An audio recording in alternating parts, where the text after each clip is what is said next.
आखिरकार 36 number ward के मकानों को नगर निगम ने तोड़ दिया। 7 बुलडोजर लाकर 19 मकान गिराए गए। हालांकि पीड़ित परिवारों ने दुखी होकर कहा कि उन्होंने स्वेच्छा से ही अपने घर तोड़े। नोटिस पर नोटिस देने के बाद आखिरकार शनिवार को 36 नंबर वार्ड के मकानों को नगर निगम ने तोड़ दिया।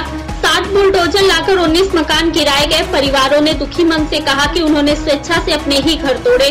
राजधानी के दक्षिण जयपुर पश्चिमपाड़ा इलाके में शनिवार तड़के एक अनोखा दृश्य देखने को मिला।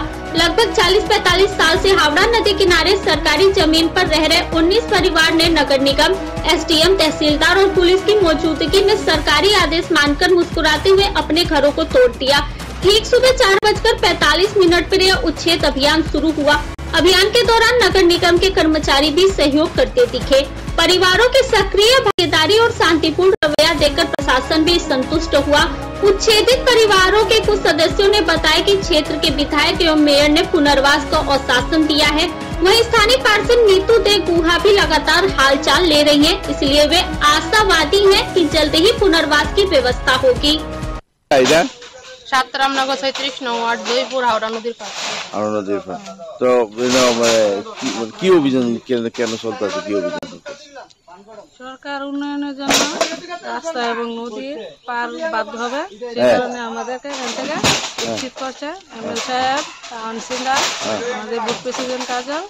তিনি বলেছেন যে আমাদের জন্য পূর্ণ ব্যবস্থা করা হচ্ছে, আশা করি করা হবে। তার কারণে আমরা খুশি মনে সবকিছু ভাঙচুর করে রাস্তার ওই পাশে রাখা স্বেচ্ছায় আমরা দিতেছি। আমরা লেগে পুনর্বাসন করতেছে, তারা আশা আছে আমরা পুনর্বাসন তারা দিব। আমরা বিধায়ক কইছে আমরা পুনর্বাসন দিব। আমরা কাউন্সিলরও আমরা লেগে সত্য করছে, রোজ আইতাছে। আবার আমরা বুথ প্রেসিডেন্ট আমরা রোজ আইতাছে, দেখা করতেছে, মানে আমরা পুনর্বাসন তারা দিব। কিন্তু আমরা পাড়া পরিবারী অনেক হেল্প করতেছে, তারাও আমরা দিব, আশ্বাস আছে, তারাও আমরা লেগে দিতে পারে। আমরা পাড়া প্রতিবাসী আমরা অনেক হেল্প করতেছি। একটা বুথ প্রেসিডেন্টের দইরা কাউন্সিলর, এরপরে আমরা মেয়র সাহেব অনেক হেল্প করছে, এসডিএম। কারণ আমরা লেগে আমরা এন থেকে উঠে দিতেছে স্বেচ্ছায়, তারাও ভেঙে দিতেছে, আমরা ভাঙতেছি, তারাও সহযোগিতা করতেছে। আমরা স্বেচ্ছায় যেতেছি, কারণ তারা আমরা পুনর্বাসন দিব করছি। আপনারা কত পরিবার এখানে? 19 ফ্যামিলি আমরা। 19 फैमिली उठते। एक स्थानीय निवासी ने कहा कि वे जानते हैं ये जमीन सरकारी है, इसलिए कानून का पालन करते हुए उन्होंने खुद ही मकान गिरा दिया। अब सिर्फ यही उम्मीद है कि सरकार उन्हें सिर छुपाने की जगह देगी। আমরা জয়পুর 36 নম্বর ওয়ার্ড, আমার নাম আলামিন মিয়া। আমার ওই ঘর বন্ধ হইতেছে। ওই আমরা নদীর পাড়ের মানুষ যাতে এর থেকে আমরা যাতে ইয়ার থেকে যাতে তার কোনো ক্ষতি না হয়, আমরা স্বেচ্ছার থেকে ভদ্রভাবে আমরা ছেড়ে দিছি।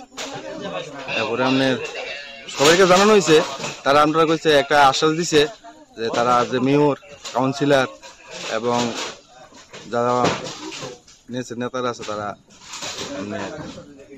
কইছে একটা সহায়তার ব্যবস্থা করবে। কি সহযোগিতা করবে? একটা আবাসনের ব্যবস্থা বা একটা জমির ব্যবস্থা তারা কইছে। একটা